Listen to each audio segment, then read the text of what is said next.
Did you know that in Okinawa, Japan, people in their 80s and 90s still garden, ride bicycles, and even dance every week?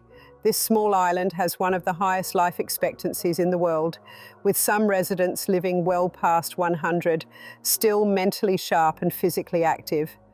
Now think about that for a moment. In many Western countries, mobility starts to decline by age 60, and by 70, more than 1 in 3 adults need some form of daily assistance.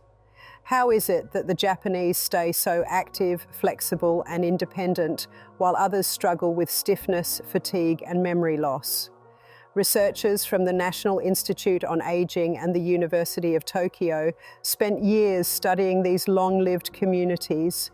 What they found surprised everyone. It wasn't advanced workouts or expensive diets keeping these seniors healthy.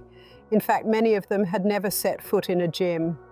Instead, their daily routines were filled with short, natural movements, bending, twisting, balancing, and rising from the floor, done without even realizing they were exercising. When scientists compared MRI scans and mobility tests between Japanese elders and Western adults, the difference was striking. The Japanese group had better posture, stronger joint stability, and faster neural coordination. And here's what's fascinating. All of this came from 6 simple movement patterns they practiced every single day. One of these movements, when done consistently for less than 3 minutes a day, was linked to lower blood pressure, improved memory, and up to a 30% reduction in fall risk among people over 65. No gym memberships, no supplements, just pure body awareness through motion. So if you've started to notice slower balance, tighter hips, or more fatigue after long days, you're going to want to stay for this. In the next few minutes, we'll explore the 6 daily movements the Japanese have unknowingly mastered, habits that keep their joints young, their minds sharp, and their bodies moving with ease well into their 90s. Before we dive in, tell me in the comments, what age do you want to be when you're still moving like you are today? Number 6, Sampo. Sampo is slow, attentive walking done with a breathing rhythm. It looks simple, but the way you slow down and use your feet and breath together changes how your body senses and controls movement. To practice Sampo, walk at about half your normal pace. Keep your spine tall, shoulders relaxed, and take slightly smaller steps so each foot can roll from heel to midfoot to toe. Use a breathing pattern tied to the steps. Inhale for 2 steps, hold for 2 steps, exhale for 4 steps. The exhale is longer than the inhale on purpose. It calms the nervous system and steadies the pace. Start with 10 minutes on soft ground if you can.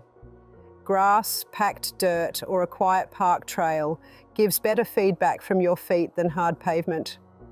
Barefoot or thin-soled shoes on natural ground give the best sensory input, but use supportive shoes if you have foot pain. Keep your head level and eyes on the path, not looking down at your phone. If a joint hurts, shorten the session and check posture. If pain keeps happening, stop and see a clinician. Sampo works by waking up small muscles in the feet, ankles, and lower legs that most modern life ignores. Fast walking, treadmills, and cycling often let those muscles stay quiet. When you slow down and roll the foot deliberately, those muscles fire. They help control the ankle and knee in tiny ways that matter when you step off an uneven curb or make a quick turn. That improved control reduces wobble and the small missteps that add up to worse balance over time. The breathing pattern adds another effect. A longer exhale gives the parasympathetic system a signal to relax, which lowers heart rate and helps focus the mind. If you want a clear start plan, try this 4-week routine. Week 1, 10 minutes once a day on flat grass or a quiet sidewalk. Keep the breath pattern simple and focus on rolling the foot. Week 2, increase to 15 minutes for the main session. Add a 5-minute evening walk to unwind. Week 3, add 1 small challenge in each session. Walk along the grassy edge of the path, step over low obstacles, or carry a light object in one hand to shift weight.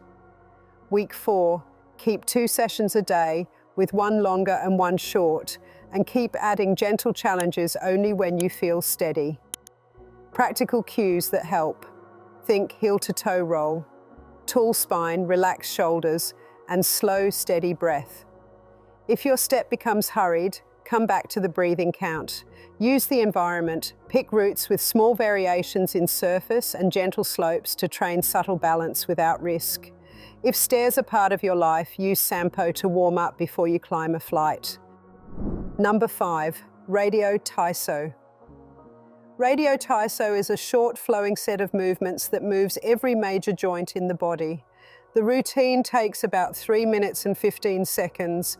It was designed to be done by people of all ages and fitness levels, so the emphasis is on smooth, continuous motion rather than force.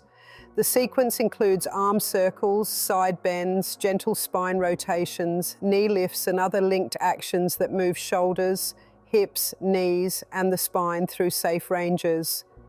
The main practical benefit is joint lubrication.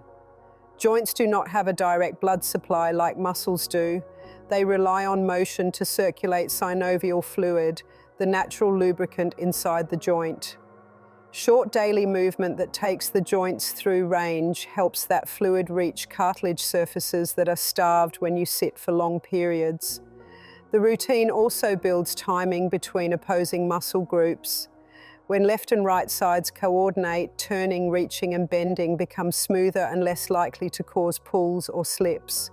You can do Radio Taiso anywhere, as soon as you get out of bed, while water boils, or before you leave the house. That short time requirement removes the common no-time excuse. Start by matching your breath to the motion and keep the sequence smooth. Avoid jerky movements. If a joint hurts, reduce the range and place a hand on a chair for balance. If you have serious joint issues, start with a therapist's guidance. To build a habit, attach Radio Taiso to an existing morning routine. Do it after brushing your teeth or while the kettle is heating. The routine's short cadence makes it easy to repeat daily. Over weeks, you will likely notice easier overhead reaching, fewer stiff mornings, and smoother turns when you get out of a car or reach for a high shelf. If you want a progression, begin by practicing the routine slowly and deliberately for 2 weeks. Keep the range small and consistent. In weeks 3 and 4, increase the amplitude slightly and work on flow between moves. If balance is a concern, practice near a wall or use a chair for support. If you want more challenge later, add a single leg balance element to one move or lengthen certain arcs, but only after basic timing and coordination are steady. Common mistakes to avoid include rushing through the sequence, holding your breath, or forcing deeper ranges before joints are ready. The objective is steady motion that keeps joints moving and muscle timing in sync. For most people, doing the routine daily acts as an active warm-up that prepares the body for the day's tasks rather than a formal workout. Radio Taiso also has a social advantage. It is simple enough to do with family members or neighbours. When done in small groups, it can help people stay consistent because the habit becomes visible and shared. The routine's short length and low risk are what make it useful in the long run. Keep it daily, focus on smooth motion and coordinated breath, and you will find basic tasks need less effort. Number 4, deep squat rest. The deep squat is a resting posture that preserves hip, knee, and ankle mobility while building functional strength. In many cultures, squatting is a normal part of daily life, and that regular habit keeps the lower body supple and strong. A proper deep squat has heels flat, knees open, and chest upright. When you rest this way, the hips move through their full range and the deep stabilizers around the pelvis and hips engage. The posture also gives the spine a gentle decompression when the chest stays tall. If you cannot hold a deep squat yet, use a supported approach. Stand near a wall or low chair and lower into a partial squat until tension eases. If your heels lift, place a small rolled towel under them. Practice short holds, 20 to 30 seconds, several times a day. Increase the hold time gradually. Aim to build toward a 2-minute comfortable rest position over weeks and months rather than days. The squat matters because modern chairs remove the need to use the full range of hip and ankle motion.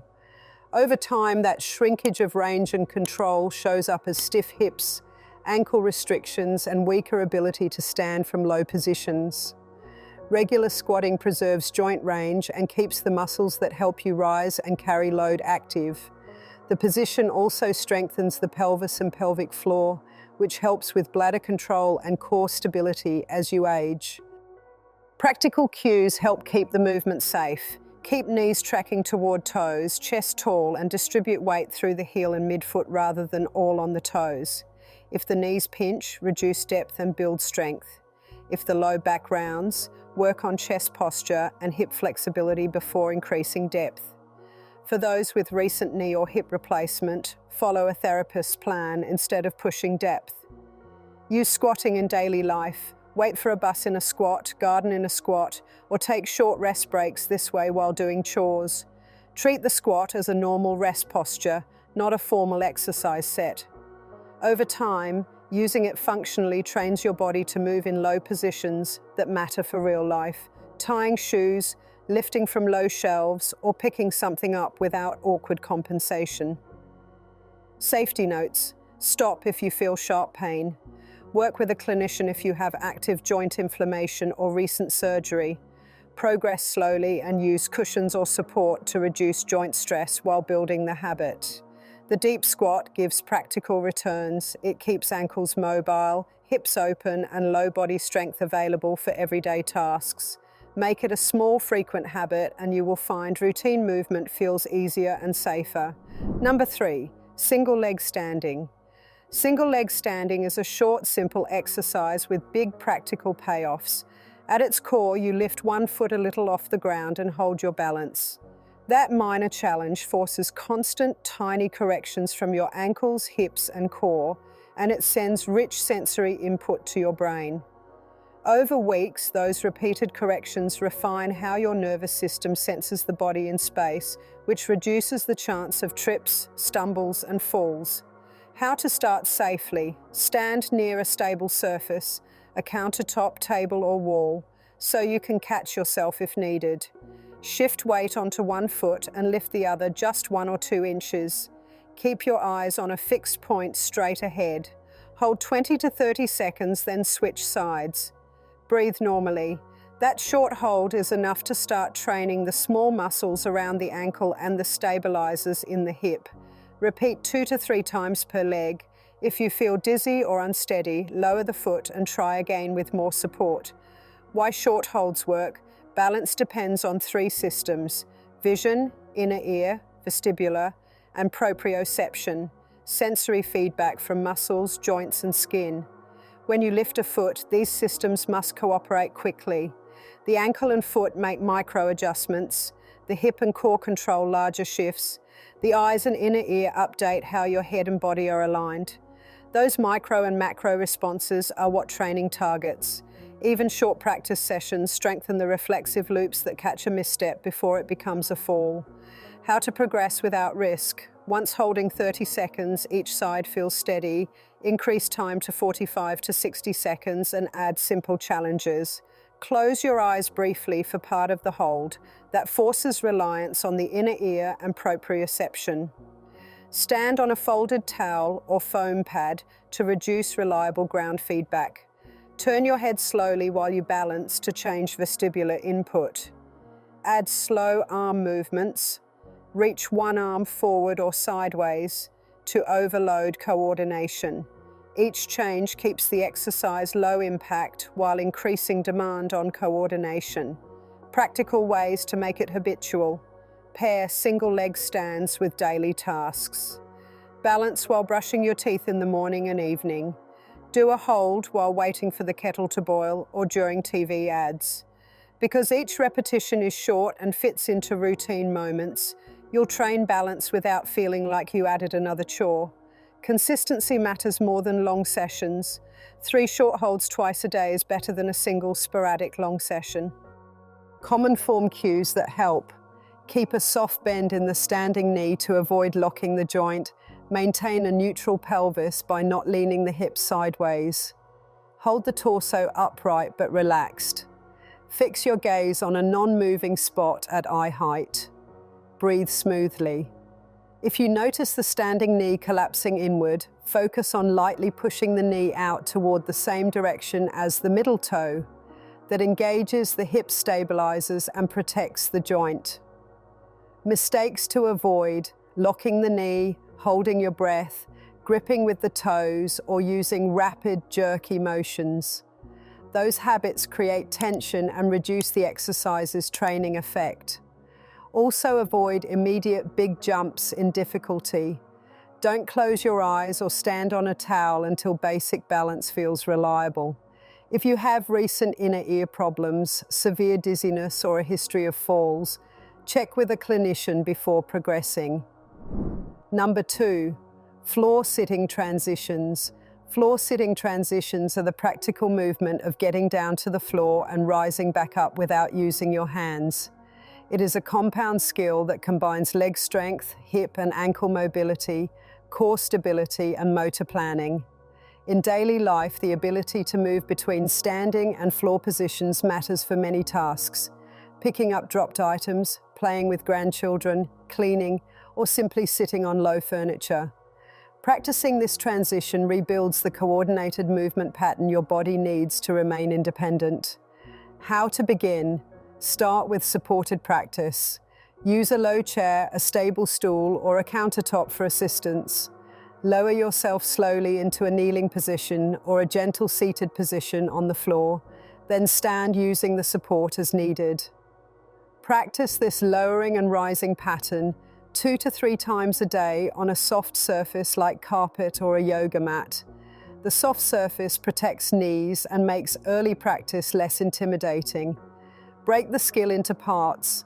First, master controlled lowering by practicing slow descent patterns. Sit back to a chair while keeping weight through the heels and chest tall. Second, practice an assisted rise. Place hands lightly on a countertop and pull to stand using mainly the legs. Third, connect the 2 parts into a full transition: kneel, sit and stand, using supports until you can rely less on them. Repetition of these sub-steps builds both strength and the correct sequencing of muscle activation. Why sequencing matters: rising from the floor without hands requires your nervous system to coordinate hip hinge, knee extension, and ankle control in the right order. Poor sequencing, for example, pushing with the arms while the legs are not ready, increases fall risk and does not build the necessary leg power. Practicing the full pattern teaches the body to recruit the larger leg muscles first, then use the trunk and arms for balance, which is the safest and most efficient strategy. Number 1, towel twist. The towel twist is a low-impact, short-duration movement that trains trunk rotation, hip stability, and coordinated control across both sides of the body. It's simple. Hold a towel at shoulder height with arms extended, pull lightly outward to create tension, then rotate the torso to one side and hold for about 3 seconds before returning to center and repeating to the other side. Keep your hips facing forward so the rotation comes mostly from the torso. The tension in the towel ensures both sides work and the deep stabilizers engage. Why it's effective: the movement targets deep muscles around the spine and pelvis that do not get much demand from simple walking or isolated arm work. Those stabilizers control how the trunk transfers force to the legs and how the body reacts when reaching, twisting, or catching balance. The coordinated rotation also activates both brain hemispheres in a way that supports timing and memory for movement. How to practice safely: start standing with feet hip-width apart. Hold a towel or small band at shoulder height. Pull just enough to feel a steady tension without straining the shoulders. Rotate slowly to one side. Hold 3 seconds. Return. Then rotate to the other side. Keep the hips still. Breathe smoothly. Start with 2 minutes and work up to 2 sets of 2 minutes a day, morning and evening if that fits your routine. Progressions and variations: once control is solid, increase hold times or add small weight, a thicker towel or a soft weight if comfortable. Try the movement seated to reduce lower body demand while training trunk control. Add a small lunge or step as you rotate for a more functional challenge that mimics reaching while walking. If back pain is present, begin with tension. Only holds without rotation to build core stability before adding twist. Common cues and do's: keep a tall spine, soft knees, and rotate from the ribs rather than forcing the neck. Keep tension in the towel so both sides resist effort and neither side dominates. Move slow and controlled rather than relying on momentum. If you notice lower back pinching, reduce range and focus on core bracing. Practical benefits. The towel twist supports everyday tasks that require rotation, turning while carrying groceries, reaching across the table, or twisting to check your blind spot when driving. It improves the speed and coordination of trunk responses that protect the lower back and aid balance during sudden shifts. If you found these 6 movements helpful, try adding just 1 or 2 into your daily routine this week and feel the difference for yourself. And if you want more simple, science-backed ways to stay strong and independent as you age, make sure to subscribe and stay tuned for the next video.